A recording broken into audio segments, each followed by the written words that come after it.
This is the Build Out West podcast with your host Tony Hyde from Evolution House and Land Specialists and Catherine Smith from Build Bright Builder Brokers. If you guys are looking to build in WA or simply curious to see what's going on in building, you guys are in the right place. We're here to give insight with professionals in the game, coming to give the inside scoop.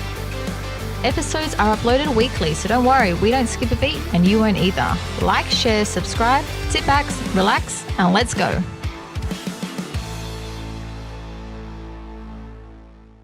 Hello and welcome to the Build Out West podcast with your host Tony Hyde from Evolution House and Land Specialist. And Catherine Smith from Build Bright. Good morning. Bright and early this morning. We're out early, but we've got a special guest with us today, Andrew Booth from ABBC Building Inspectors. Good morning, everybody. How are you? Yeah, very well. Do we like the new logos and t-shirts finally got? Yeah. Sharp, love the strong orange. That's it. So today we want to talk about building inspectors, what their role is, the regulations and all the good and bads, because, you know, there are some horror stories about building inspectors.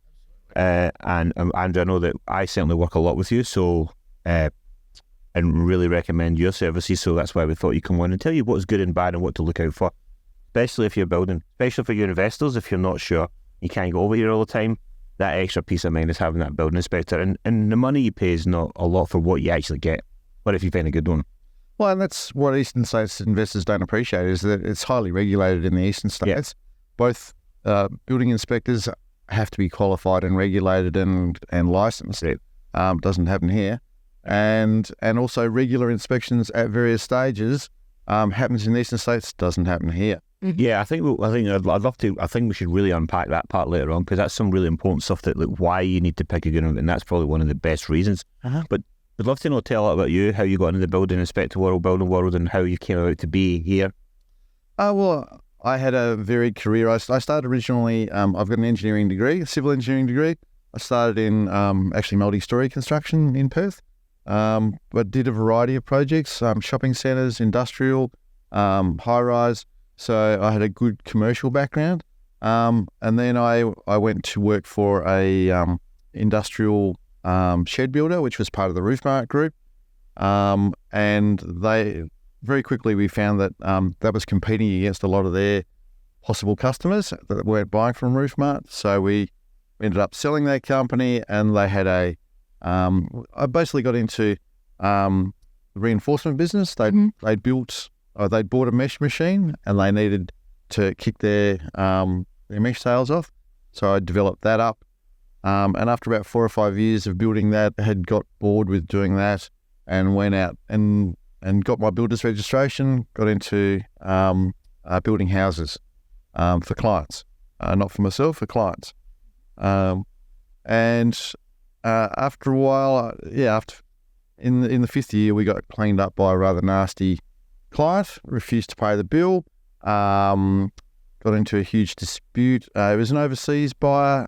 He had an architect working for him, and his architect had authorised a whole lot of work that he hadn't approved. So that was the reason for the dispute. So I ended up packing that up. But in the meantime, times were a bit tough then, and my wife saw an advert for building inspector. I didn't see it. So she applied to Mark Smith at Housespect and so I got a phone call from Mark saying, "Hey, do you want to be a building inspector?" And I said, "Well, I know absolutely nothing what you're talking about."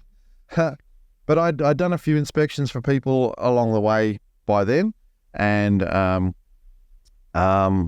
down with Mark, and I've started working for Housespect on Saturdays, did whatever was going on Saturdays, 2 jobs, 3 jobs, 4 jobs, and then eventually went full-time with them. So I was 10 years with the Housespect, and then I went to do inspections for myself.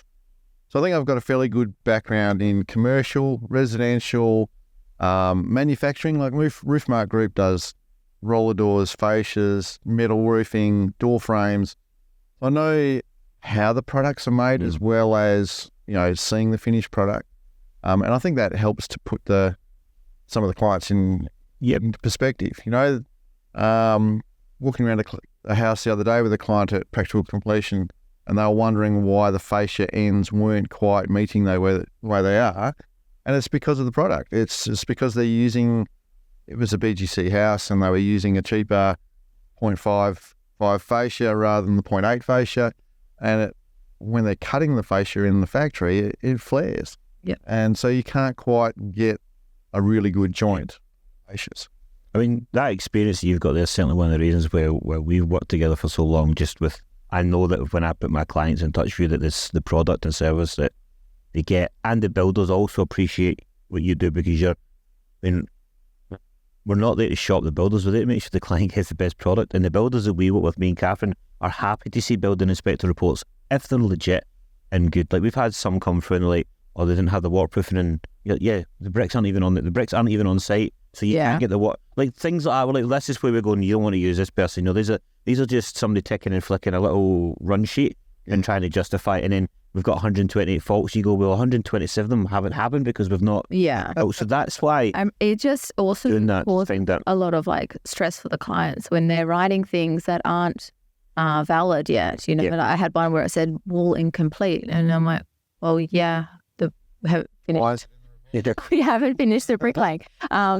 You know, it's just an obvious thing. So then your client is like, have they finished the wall? Have they finished the wall? And you're like, well, yeah, they haven't finished the bricklaying at all in the house. You know. I mean, the exact same one was the one down in Mandalgallup that you done probably just last week for Jake. Yep.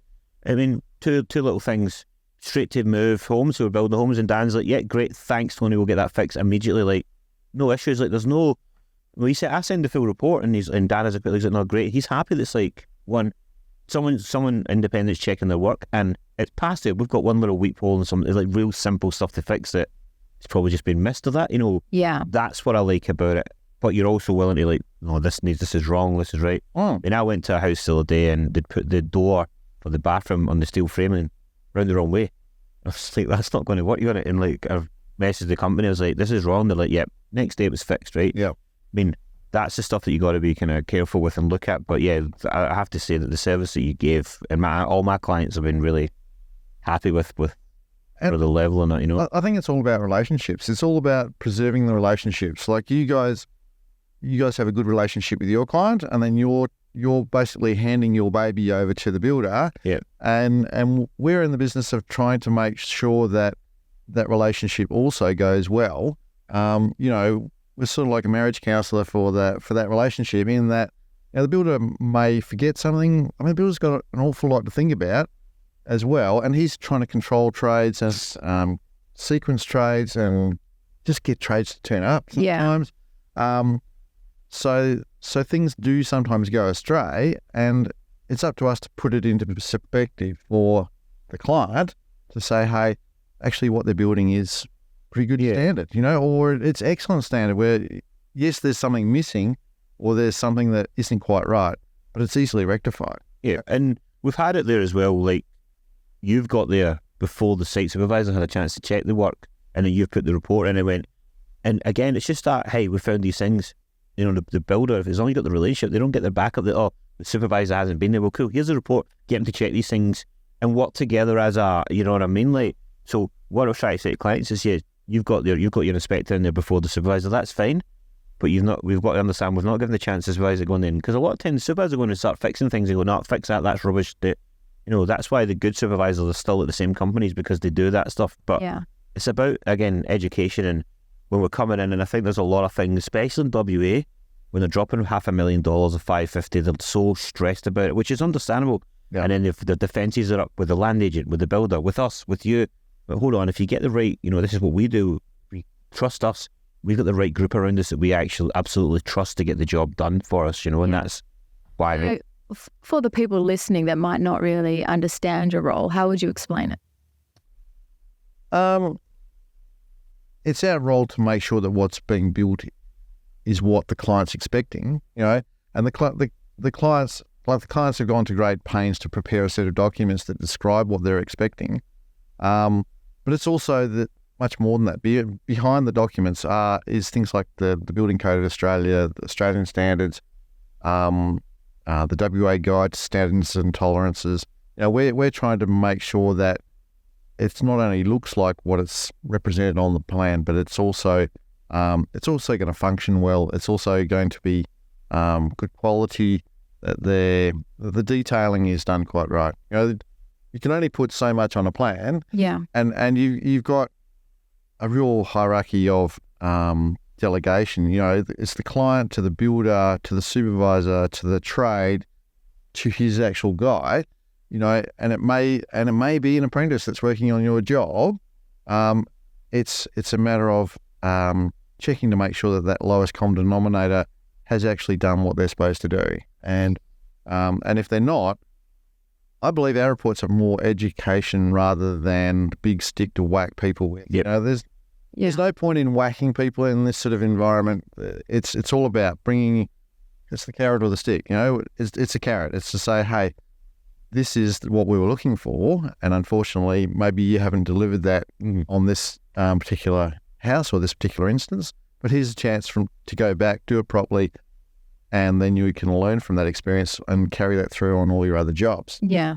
The industry is really suffering at the moment from education. You know, there's a lot of products that are being used now that aren't traditional products. A lot of the framed type of construction is totally different, and some of the trades are picking those up and going, oh well, it's similar to what I did here or similar to that, but they're not actually reading the manual and going, oh crap, I was supposed to have fixings at 200 centres, not 400 centres, or I was supposed to prep it with a particular type of flashing, or they're not thinking through things necessarily the way that they should be.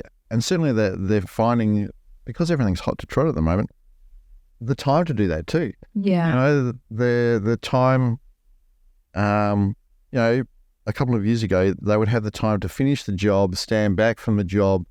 Is that okay? Yep, that's okay. Move on to the next one. Now it's wham, bam, let's get the job done. It's done. Right, boys, pack up, let's go. Then there's not that final checking necessarily. I think that's what's happening. Well, I don't think I know that's what's happened because the amount of trades and there are substandard trades out there.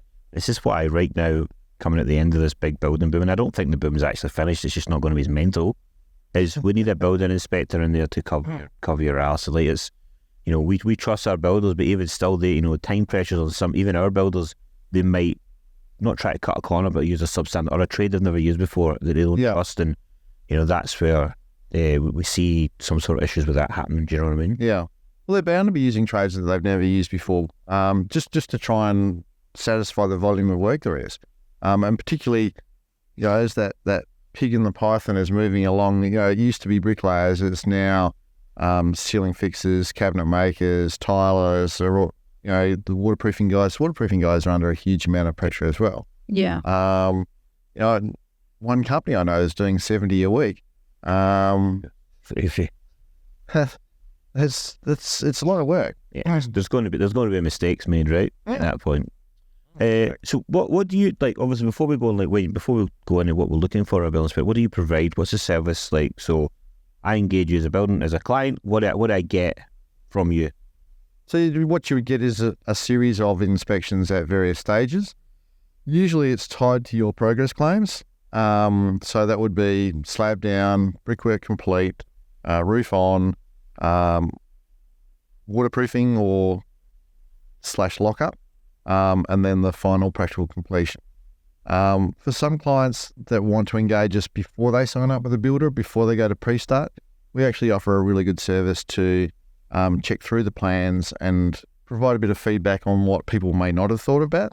And I'll give you for instance, I had a client in Wellard who was building near the train line, and the toilet was oriented towards the train line, and she had a full height window with clear glass facing the tracks. And I said to her, are you a bit of an exhibitionist? And she said, no. And I said, well, why is the toilet facing why was there a full height window with clear glass? Oh, yeah. So quickly, we changed it to half height window and obscure glass. And but it's just simple things like that we can look at the plans. Some plans aren't familiar like you're looking at a 2D plan and transposing that into 3D. They can't quite work it out. Sometimes the switching, they haven't worked out. Getting up in the middle of the night, can I turn on a light to go from here to the kids' bathroom at the other end of the house? Sometimes there might be a switch missing in terms of a two-way to get you to where you got to go, and vice versa. On the way back, turn it all off, get back into bed. So we would because we're used to working with those plans, we'd offer that service to go through and do those sorts of things. The other thing that we would point out probably would be when clients are building a certain dollar value of house, if they're building a more expensive house, sometimes the builder will take out obvious things that just to keep the price down. The sales guys, they get hypersensitive about the actual dollar value rather than providing a house that is necessarily going to fit the dollars. For example, they might not have skirtings in it. It might be an $800,000 house, but it's got no skirtings in it. For an extra $1,500, $2,000, why wouldn't you put skirtings in it?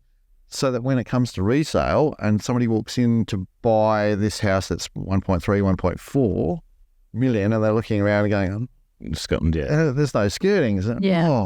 We've got a bog standard cornice up there, for a little bit of extra more money, and maybe you can save that money somewhere else, through our analysis of the plans. But you can look at it and go, actually, I would actually put things in rather than taking things out or changing things necessarily. It's making sure that your specification is matching the type of house that it is. And going back to the thing where you talk about, like plate high, the process clearance. Like my advice is always to get it done at every stage, right? But sometimes that can be quite expensive. It can jump up a couple of grand at that point. You're looking at maybe a little bit more, right? You're looking at $600 to $700 per stage, and maybe a little bit more for your practical completion. We can certainly package it up whichever way the clients want. And for some clients, that means they only have one. And realistically, usually I suppose the practical completion would be the obvious one, but no, I'd actually, if I was just doing one, I would be doing it at brickwork, to set the tone for the builder, to make the builder worry that every subsequent stage is going to be inspected. You're psychologically setting up the... So if we were to ask you, like taking your business head off and go, what would be the if you go, people work on a bit of a budget, what would be the value when you go, like, I would say get 3 done and do it at this stages, or get 4 done, 4 checks? What would be you say, like, these are the ones that would be the best, like, outside of getting it all done? Well, I think it's always good to make sure that your structure is right, and dressing it up later is not too difficult, providing your plastering's okay, but I would think brickwork, roof on, and practical completion would be your base. You really would focus on. Yeah. Yep, cool. Yeah, slab. Yes, slab. I think it's more important just to make sure it's on the right block. Placed at the right space on the block. I've had to. No. Well, there's that, but also getting it actually on the right block. I did have one that, it was jinxed from the start. On a whole wrong block. Well, the client was onto it, and he was ringing the sales guy saying, I think there's something wrong with my house, and this well, actually, funny story. It wasn't his builder. It was another builder who came and built on his block. So he was ringing the sales guy, and he's saying, I think there's something wrong. And they said, and the sales guy was saying, these guys are very professional. They wouldn't make a mistake, Mm-hmm. He said, but it's marked out with a bay window out the front. I can't believe they'd do that. And so then he went down at 6 o'clock in the morning to see the concreters, and the concreters told him where to go in no uncertain terms. And I've been doing this for 30 years, and what would you know? And anyway, it was supposed to be 3 doors down. No, it's a call I just don't want to take. No, so what we know, like what a building inspector sort of does now, when we could go on for hours and hours, but just the kind of top line sort of stuff for our listeners. But what is there any qualifications, or like what do you look for in a building inspector? What qualifications? What are big yeses? What are big no's? Sort of things. If you're going out there to pick, obviously anyone comes through us will be using you, but if people going out there trying to look for a building inspector, what would be like, hey, these are the qualifications you look for? Because we know that we're not regulated, right? Well, that's part of the problem. Yeah, there is no regulation for building inspectors in Western Australia. You have to be licensed to be a builder, but you don't have to be licensed to be a building inspector. Mad. And I suppose what you're looking for is one of the professional bodies that is trying to regulate what's going on. I've had a lot to do with two of those bodies. The BIA, which is more about professional excellence for building inspectors, but also Inspect WA, which is the industry body now for building inspectors. And we're trying to get ahead of the game. Like the Building Commission's saying a lot, but they're not doing a lot in terms of actually regulating building inspectors. They are starting to regulate engineers will be first cab off the rank, and then architects. And I think they want to set the framework for what regulation looks like for these professions. But it's going to include things like continuous professional development. It's going to include minimum qualifications. It's going to include a certain amount of experience. And so we're trying to build that in before the regulations happen. We're trying to hand it over to Building and Energy and say, well, here's what our guys have to do to be members, and that is be a registered builder. Yep. Which I think speaks for itself, right? You should be a registered builder if you're inspecting houses. Sure. Yes. Yeah. And I think it's only fair for the builders too. Like to have somebody unqualified picking my work as a registered builder, it's just not on. It's, it's like for like, you can imagine me criticising what a doctor's doing. Yeah. Well, for a start, my opinion is not going to carry much weight if I haven't got the qualifications to back it up. So, registered builder for a start, a certain amount of experience. I mean, in Inspect WA, we want to see full-time building inspectors that have been doing it for at least 12 months. And that's either on their own or working for another building inspector. Professional indemnity insurance. Everybody makes mistakes. You need to have some sort of level of insurance behind you just in case you make a real clanger. So we all have professional indemnity insurance, and abiding by a code of ethics as well. Because our industry, because this is the Wild West, and because we are in an industry that's unregulated, there are practices that have arisen. We in the industry that we're trying to drum out. We don't. And I'm not thinking particularly of the under construction market. It's more the pre-purchase market. Yep. But we don't accept backhanders from people. We don't give backhanders to people.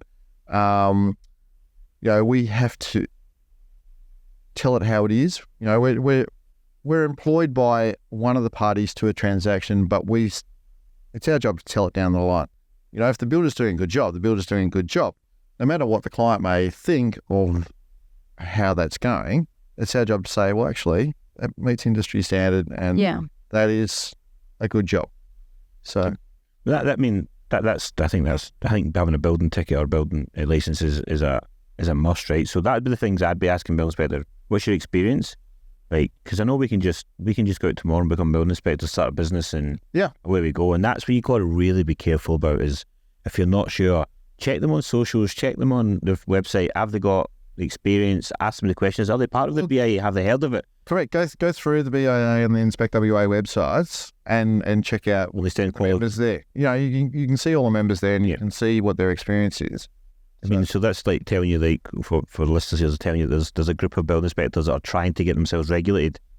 You can't be more accountable to your craft and actually seeking out to become regulated, which I think that's what another reason why I love working with you, and is you're trying to seek that. Like, this is not about screwing the clients over or getting money. This is about actually helping the clients and do a good job, and then everything else comes and sorts itself out. So no, I think that's noble, if that's the word you want to look for. Well, I think in both those sorts of industries, we're the only ones that are sitting there helping the client. We're only, in the pre-purchase market, the agent is helping the seller. Your settlement agent is helping you, but your settlement agent has never been to the property.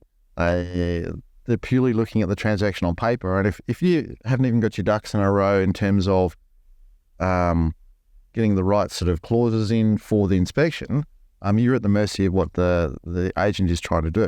Yep. And the same goes in construction. The builder has usually large resources behind them.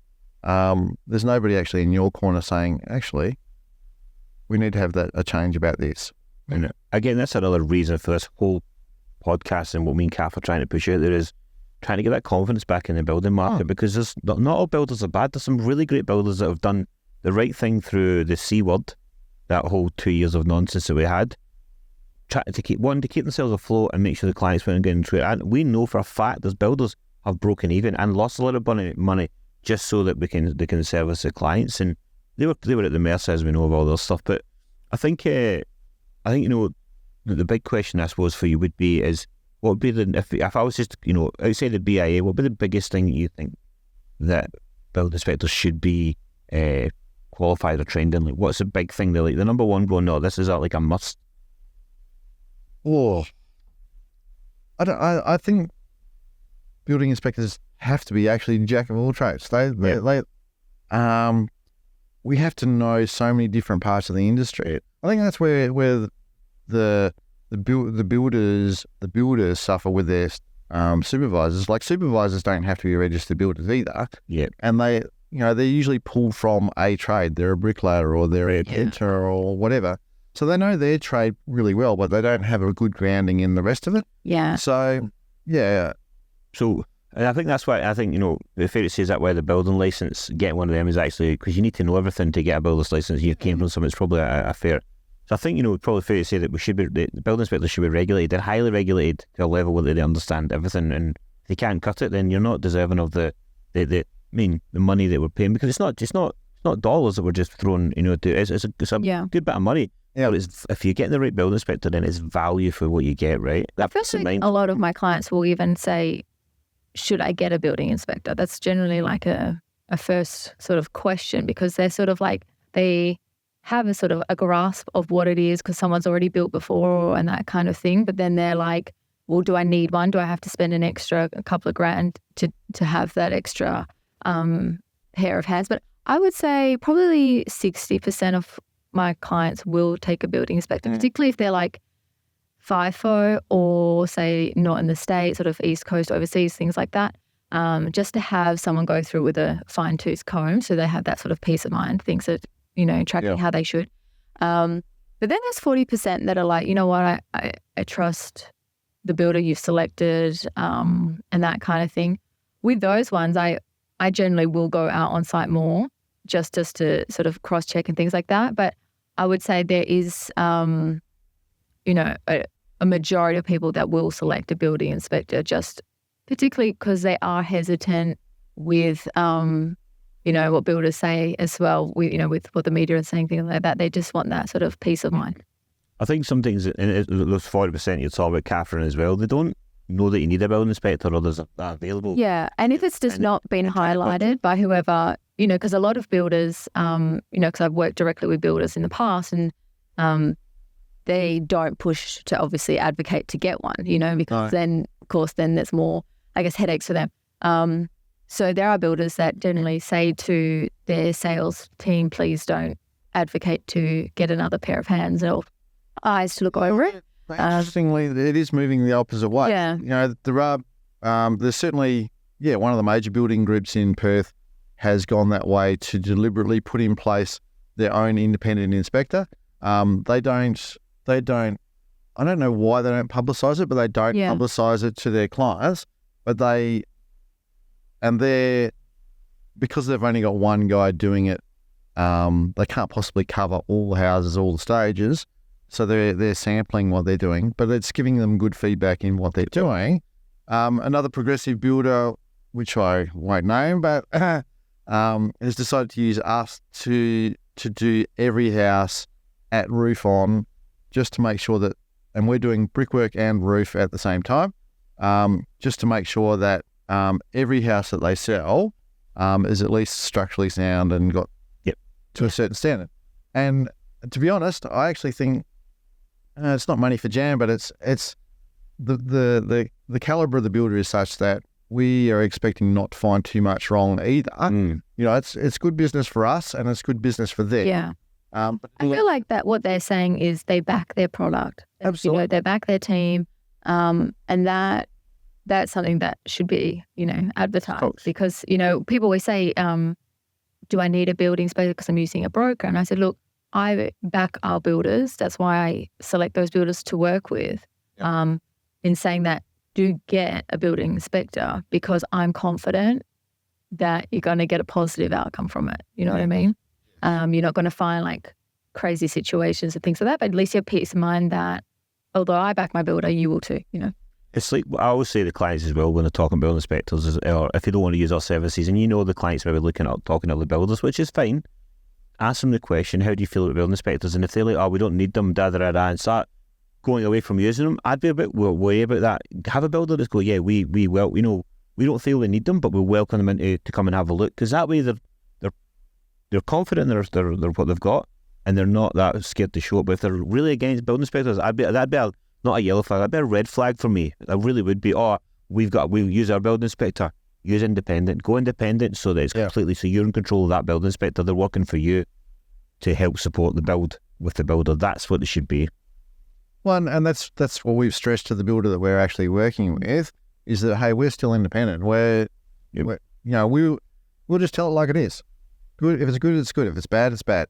I think with you as well, though, Andrew, you've got such a good brand behind you as well, so you have such a good brand behind you that I think that it speaks for itself for that as well. So no, really, and that's what I would really be encouraging everyone to do, like a building inspector, just to give you that peace of mind, especially with I would come out the craziness. Again, we support our builders, but yeah, I don't see any issue, and our builders don't hate the building inspectors. They embrace it, which is really good. And if they don't, we'd be having a conversation offline with the builder going, why are you not wanting a building inspector in there? I think that's because the building inspection market has changed. It's changed dramatically. Like in my working lifetime, when I first started, it was probably 1 in 100 houses were being inspected. Yeah, well. And there was great antipathy towards the building inspector because it was like, oh, what do you know? And why are you here? And why are you here? We build a good product.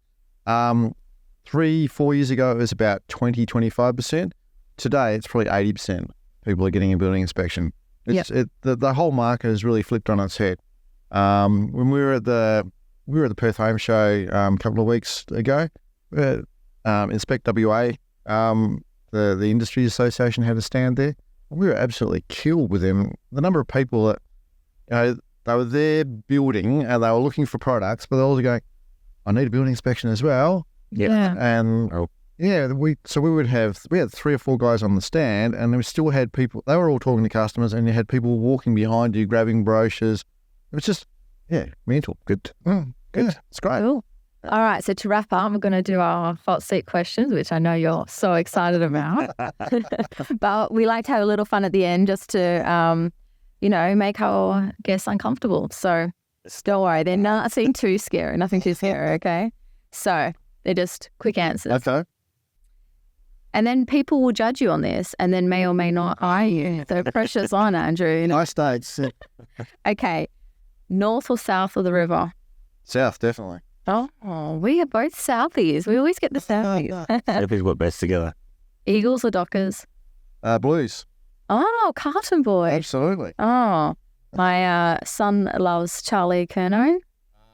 And we call him Scrunchy because he's got scrunchy hair. Rottnest or Dunsborough?